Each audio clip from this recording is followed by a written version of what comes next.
আজকে চলে এসেছি উত্তর দিনাজপুরের সবচেয়ে বিগেস্ট মন্দির কানকি-ধাম। ওয়েস্ট বেঙ্গলের অন্তর্গত উত্তর দিনাজপুর জেলার সবচেয়ে বড় বিগেস্ট মন্দির। এটি হলো ভগবান শ্রীকৃষ্ণের অবতার বাবা রামদেবজির মন্দির। আজকে আমরা জানবো এই মন্দির সম্পর্কিত নানা তথ্য ও এখানকার পরিবেশ। তো চলো ভিডিওটা শুরু করা যাক। ফাইনালি চলে এসেছি আমরা কানকি মন্দির। দেখো সাথে দিদি আছে। তো আজকের যত কিছু মন্দিরের সম্পর্কে জানাতে পারবো সব কিছু জানাবো, তো শেষ পর্যন্ত দেখতে থাকবো। এখানে এখন দেখতে পাচ্ছ আমরা সকালে চলে এসেছি কানকি-ধাম। সো এই মন্দিরটা বেসিক্যালি সবাই রাম মন্দির বলে, কিন্তু এটা শ্রীকৃষ্ণের অবতার বাবা রামদেবের মন্দির। এটাকে নতুন করে 2022-এর পরে রেডি করা হয়েছিল। সো দেখো মন্দির কেউ দেখো। তো গাইস আমরা এখন কানকি-ধামের যে মন্দিরের গ্যালারি, যেখান থেকে আর কি রাত্রেবেলা লাইট শো হয়, লেজার লাইট। সো ওই ধার দিয়ে যাচ্ছি, দেখতেই পাচ্ছ। এদিকে দিদি আছে, মা আছে, আর এদিক থেকে আমরা যাচ্ছি। এই যে এখানে রাত্রেবেলা লাইট শো হয়, লাইট জ্বলে আর মিডিল থেকে জল বের হয়। আমরা দিনে আসছি সেই জন্য দেখতে পাচ্ছি না। অনেক দিনে আশা পূর্ণ হলো, ফাইনালি আমরা চলে এসেছি কানকি মন্দির। এই মন্দিরটার লোকেশন হলো আমাদের পূর্ণিয়ার খুব পাশেই, মানে বিহার পূর্ণিয়ার সীমান্ত অঞ্চলে। আর এটা হলো উত্তর দিনাজপুরের মধ্যেই এই মন্দিরটা পড়ে। এটা হলো শিলিগুড়ি থেকে 115 কিলোমিটারের মধ্যে ডিস্টেন্সে অবস্থিত। সো তোমরা যদি আসতে চাও অবশ্যই এখানে কানকি রেলওয়ে স্টেশন আছে, এখান থেকে আসতে পারো, বা বাসে করে আসলে বলবে কানকি, সে এখানে নামিয়ে দেবে। গাইস এখন আমরা উপরে উঠবো, মন্দিরে ঢুকবো।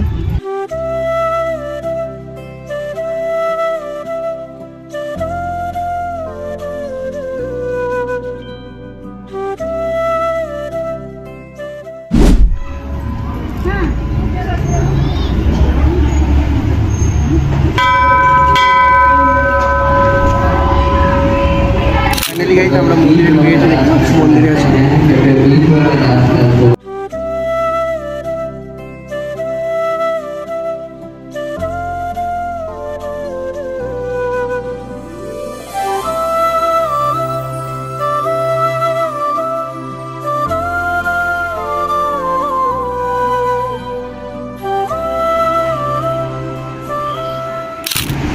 তো গাইজ আমরা এখন মন্দিরের ভিতরে আছি। তো এখানে ফটোগ্রাফি করা নিষেধ আছে, তবুও করছি, জানি না কী হবে। আমাদের মন্দির ঘোরা ডান। এখন আমরা নিচে নামছি মন্দির থেকে। তো মন্দিরের ভিতরে ফটোগ্রাফি করা নিষেধ ছিল, তাও কিছু কিছু শ্যুট করলাম। মন্দিরের ভিতরে খুব ভালো লাগলো, পরিবেশটা খুব সুন্দর ছিল। তো গাইজ আমরা কানকি মন্দিরের ভিতরে এখন এই সাইডটা চলে আসলাম, মানে এটা হলো কোন সাইড যাই না। এদিকে আছে আমাদের গীতা ভবন। সো এখানে তোমরা যদি কেউ থাকতে চাও, থাকার বন্দোবস্ত আছে এই গীতা ভবনে। তো ওইদিকে দেখতে পাচ্ছ গীতা ভবন, আর এদিকে আছে খাওয়ার কিছু স্টল, কানকি-ধাম ক্যাফেটেরিয়া। সো গাইস এটা হলো কানকি-ধাম ক্যাফেটেরিয়া, আর এখানে আছে থাকার বন্দোবস্ত, মানে খাওয়া দাওয়াগুলো এখানে করা যাবে। তো গাইস তোমাদেরকে কেমন লাগছে কানকি-ধাম, তোমরা একটু কমেন্ট বক্সে কমেন্টটা করো, অবশ্যই শীঘ্রই কমেন্ট করো। আর এখানে যে রাত্রিবেলা লেজার লাইট শো হয়, laser light show and music fountain, এটা হয় আমাদের রাত্রিবেলা। এখন টাইম হলো 12টা 5। তো দেখতে পাচ্ছ এটা হলো গীতা ভবন। গীতা ভবন, এই ভবনে মানে থাকার বন্দোবস্ত থাকে। তোমরা যদি তোমরা কেউ যদি দূর থেকে আসো, অবশ্যই এই যে এই ভবনটা দেখতে পাচ্ছ, এই গীতা ভবনে থাকতে পারো। আর এখানে দিদি কি বলতে যাচ্ছে বল, এবার বল। আমাদেরকে অনেক ভালো লাগছে, তোমরা যদি আসতে চাও তো আসতে পারো। এই জায়গাটা অনেক সুন্দর, অসাম, মানে অসাম। তো গাইজ আমরা এখন হলো চারি সাইডটা ঘুরে ঘুরে বেড়াচ্ছি। এই যে এদিকে দিদি, ও যাচ্ছে, আমিও যাচ্ছি। আর এদিকে মন্দিরের ভিউটা দেখো শুধু। সো গাইজ একটা সিনেমেটিক শট হবে, তো অবশ্যই দেখো একটা সিনেমেটিক শট।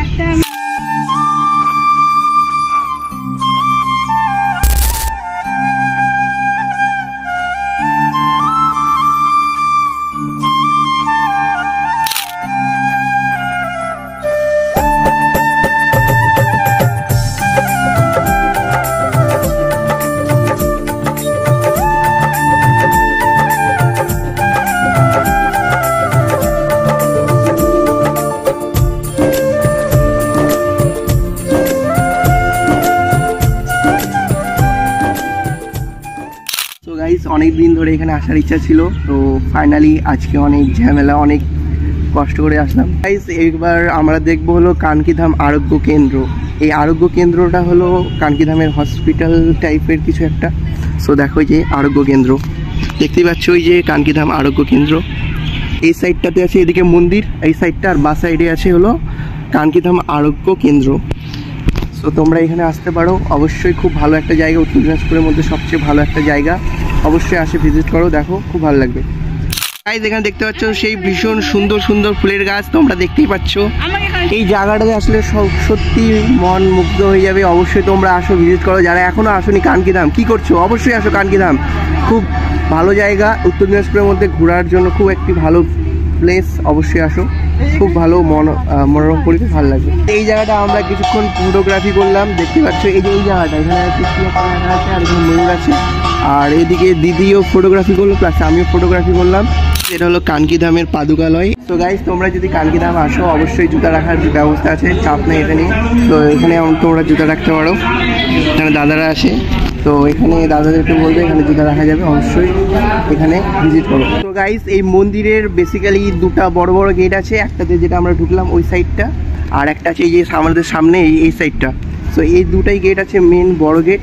সো আমরা ওটাতে ঢুকছিলাম, আজকে এখন এইটাতে বের হবো, মানে এখানে কিছু ফটোগ্রাফি করবো। তো গাইস এখন মায়ের কাছে রিভিউ নেবো যে কেমন লাগছে। বলো কেমন লাগছে এখানে আসে, কেমন মজা লাগছে? বলো বলো বলো বলো না, বলো কেমন লাগছে, খালি এটা তো বলো কেমন লাগছে। কিছু তো বলো যে খুব ভালো লাগছে বা কিছু তো বলো না, তো বলো না, বললেই ছাড়ে দিবি।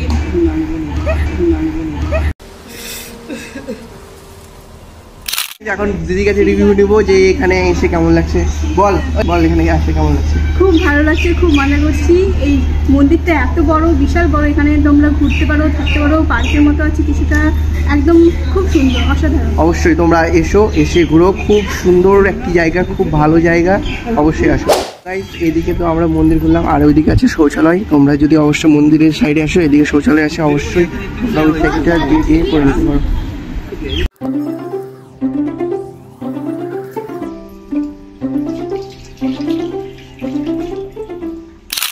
তোমরা কে কি কানকিধাম এর আগে এসেছো অবশ্যই কমেন্ট বক্সে কমেন্ট করো। তো গাইস কানকিধামের যে চিলড্রেন পার্ক আছে, এই পার্কের এখানে চলে এলাম। তো গাইস দেখতে পাচ্ছ কানকির ভিতরে হলো সবেদার গাছ। গাইস এই যে দেখতে পাচ্ছ হাতি, এখানে একটা ছবি নেব এখন। তো গাইস এখন আমরা আছি কানকিধামের চিলড্রেন পার্কে, মানে হলো ওইদিকে হলো মন্দির আর এই সাইডে আছে পার্ক। তো এই পার্কের মধ্যে আছে অনেক কিছু, জিরাফ, এটা হলো গন্ডার মনে হয় না সেইটা, আর ওইদিকে আছে একটা উট, আর এইদিকে বাচ্চারা খেলা করছে।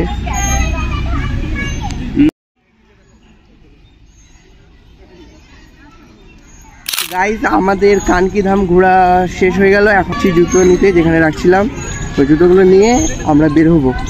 যে এখানে আমরা জুতো রাখছিলাম, এটা হলো আমাদের হলো 91, 91 আমার এই জুতা রাখা হয়েছে এই যে এখানে, আর এখানে দিদি রাখছিল। সো এখন জুতাগুলো পরে আমরা বেরোবো। গাইজ এখন আমরা বেরিয়ে যাচ্ছি, এই যে মন্দিরের মেন গেট, এখান থেকে আমরা বেরিয়ে যাব। এটা হলো পার্কিং জোন, এখান থেকে গাড়ি টাড়ি সব পার্কিং করা হয়। যারা গাড়ি নিয়ে আসবে অবশ্যই এখানে পার্কিং জোন, এখানে পার্কিং করে দিতে পারো গাড়ি সব। আর এটা হলো আমাদের মন্দির। এখন আমরা মন্দির থেকে বেরিয়ে চলে এলাম বাইরে। বাইরে থেকে এখন দেখা যায় কিছু খাওয়া দাওয়া করতে পারলে কিছু খাবো, খাওয়া দাওয়া করে দেন গাড়ি চলবো, গাড়ি চলে দেন বাড়ি।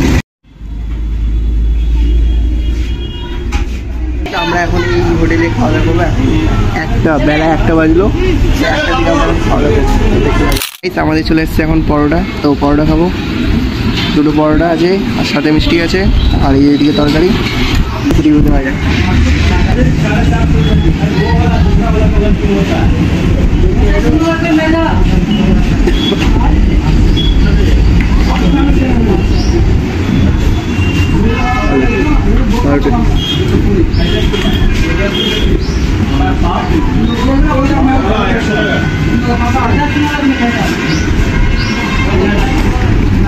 খাওয়া যায়, খাওয়ার কথা হচ্ছে। আমাদের খাওয়া দাওয়া কমপ্লিট হয়ে গেল, যে হোটেলে গেলাম, তো খাওয়া দাওয়া কমপ্লিট, এখন যাবো বাড়ি। তো গাইস অপেক্ষায় থাকলাম এরকম আর একটু ভালো দিনের জন্য। তো একটু বাই বাই করে বাই হয়ে গেল। আজকে ভিডিওটা এখানে শেষ করছি, দেখা হচ্ছে নেক্সট ভিডিওতে, ততক্ষণ ভালো থাকো, বাই বাই, টাটা।